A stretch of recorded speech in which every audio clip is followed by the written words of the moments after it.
Hello students, I'm back with a new video on the tenses. So today's video is regarding present continuous tense. आज दी video किदे बारे है? Present continuous tense. Present continuous tense किहड़ा हुंदा है? Present continuous tense ਉਹ tense हुंदा है ਜਿਹੜਾ कोई भी काम present ਦੇ ਵਿੱਚ ਹੁਣ ਜਿਹੜਾ ਸਮਾਂ ਚੱਲ ਰਿਹਾ ਉਹਦੇ ਵਿੱਚ ਲਗਾਤਾਰ ਹੋ ਰਿਹਾ ਹੈ। ਜਿਹੜਾ ਆਪਾਂ present indefinite ਕੀਤਾ ਸੀ ਉਹ ਵੀ present ਦੇ ਵਿੱਚ ਹੁੰਦਾ ਹੈ। ਉਹ ਜੀ ਇਦਾਂ ਹੁੰਦਾ ਹੈ ਵੀ ਜਿਹੜਾ ਕੰਮ ਆਪਾਂ ਹਰ ਰੋਜ਼ ਕਰਦੇ ਹਾਂ पर जो कंटीन्यूस है वो काम लगातार हो रहे, जिमें मैं खाना खा रहा हाँ, असी खेड रहे हाँ। देखो लगातार काम रहे, असी खेड रहे हाँ, तुसी स्कूल विच तुसी पढ़ा रहे हो, ये सारे कहते हैं ये प्रेजेंट कंटीन्यूस दी। इन्हां दी पंजाबी च आपां पहचान करिए रहा है, रही है, रहे हैं। कहने का मतलब है इन्हां वाकां दे अंत विच अजिहे जिहड़े शब्द ने वो आउंदे ने। ओह किताब लिख रहा है,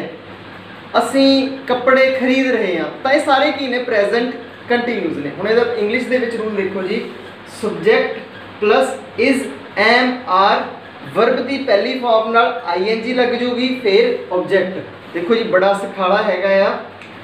subject plus is am are फिर वर्ब की पहली फॉर्म नाल ING फिर ऑब्जेक्ट। तो तुसीं एक बार सिंपल जी थोड़ा वाक देख लो, जिवें लिखे ओह किताब लिख रहा है, वाक है ओह किताब लिख रहा है। ओह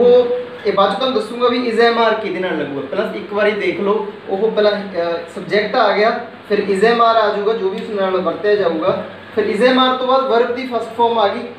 जिवें राइट आ गई, ठीक है। उहदे नाल आपां की लगाती ING, फिर आपां लगाता ऑब्जेक्ट,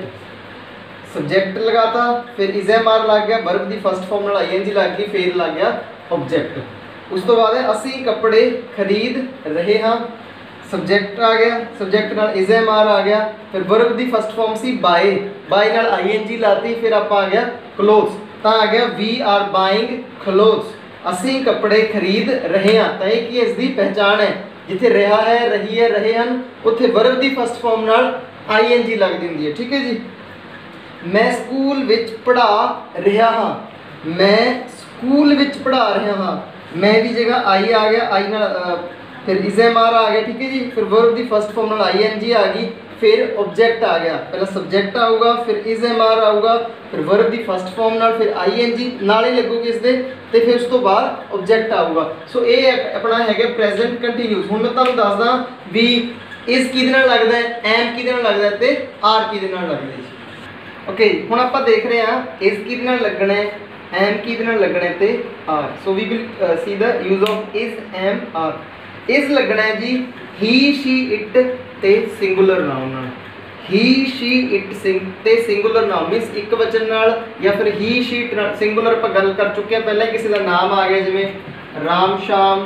या फिर सिंगुलर कोई बॉय गर्ल स्टूडेंट टीचर, ये सारे की ने सिंगुलर ने, या फिर ही शी इट होवे या सिंगुलर होवे, इन्हां नाल की लगदा है इज लगदा है। कल्ले आई नाल की लगदा है, एम लगदा है। आई नाल की लगदा हुंदा है जी, एम लगदा हुंदा है। आर यूज हुंदा है यू वी दे या फिर प्लूरल नाउन नाल। प्लूरल नाउन हुंदे है बहुवचन, प्लूरल नाउन हुंदे है बहुवचन जिवें boys women students girls players, तो सारे की ने बहुवचन ने। दोबारा दस देना, इज लगदा है ही शी इट ते सिंगुलर नाउन नाल, आई नाल एम लगदा है, आर लगदा है यू वी दे ते प्लूरल नाउन नाल। देखो ये इंटरस्टिंग फैक्ट है, जो आप ING का यूज़ करना है तो कुछ इदा के वर्ब दी फॉर्म है ने जिन्होंने जो ING लगे तो थोड़े जे चेंजिस होंगे ने, जिमें राइट हैगा आ, जो राइट शब्द नाल प्लस ING लगूगी तो वो की बन जाना है WRITING। सो नॉर्मली जो स्टूडेंट्स ने वो मिसटेक करते हैं, जिवें एग्जाम्स वगैरह ग्रामर च इदा दी चीज़ां पूछिया जांदियां ने, राइट प्लस ING लगूगी तो ई घट जानी है, राइटिंग के स्पैलिंग ए होणगे। उस तो बाद जिवें ड्राइव हैगा आ, उहदे च ING लगूगी तो DRIVING, ते स्माइल हैगा आ SMILING,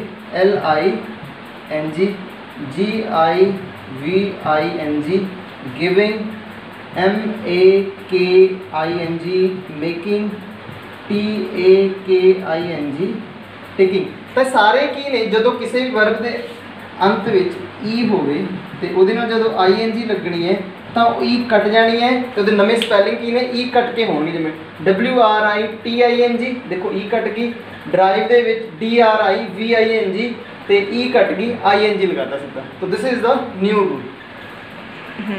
ओके नैक्सट है इस द नैगेटिव मीनस नावाचक जिहड़ा वाक ने उन्हां दा की रूल है सब्जैक्ट फिर इज एम आर फिर नॉट लग जाने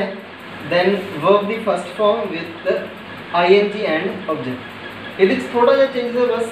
subject is am are the same rule लेना है फिर किस नाल इज एम आर लगना है ही शीट नाल इज लगना है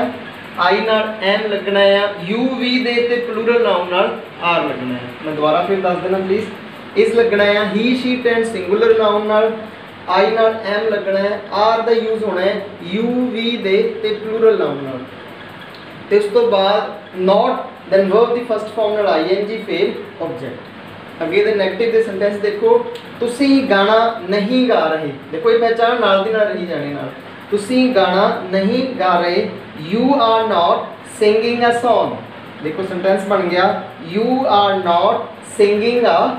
सॉन्ग नेक्स्ट है या मैं पैसे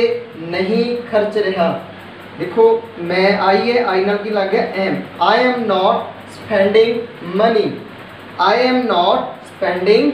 मनी अगला वाक है ओह अंग्रेजी नहीं सीख रहा ओह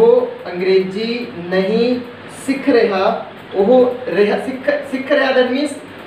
मुंडे बारे गल करी तां मुंडे लिए की लगता होंगे ही लगूगा he is not learning English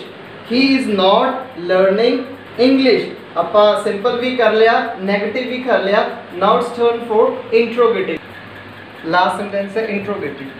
okay ਇਹਦੇ ਚ पहली बार इज एम आर के पहला आ जाने ने फिर सब्जैक्ट फिर वर्ब की फर्स्ट फॉर्म नाल ING फिर object then sign of interrogation ठीक है जी पहला इज एम आर आ जाने इज एम आर का वही रूल है इज की लगता है एम ते आर की लगता है ठीक है फिर सब्जैक्ट आ जाना फिर वर्ब की फर्स्ट फॉर्म नाल ING फिर ऑब्जेक्ट ते प्रश्नवाचक का चिन्ह लाना ना भुलना नहीं ठीक है जी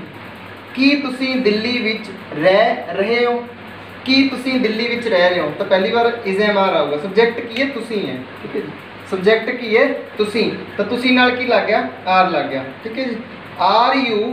living in Delhi are you living in Delhi तो वर्ब की फॉर्म की है लिव LIVE तो ING लग के LIVING बन गया ठीक है जी तो नैक्सट है कि वह जन्मदिन मना रहा है कि वो जन्मदिन मना रहा है दैट मीनस एक वचन है is he celebrating birthday is he celebrating birthday so ये है अपना प्रेजेंट कंटीन्यूअस टेंस तो तुसी कमेंट्स दे विच कोई भी तुहानू प्रॉब्लम हो इस टेंस के रिलेटेड वो तुसी दस सकते हो and thank you for watching video.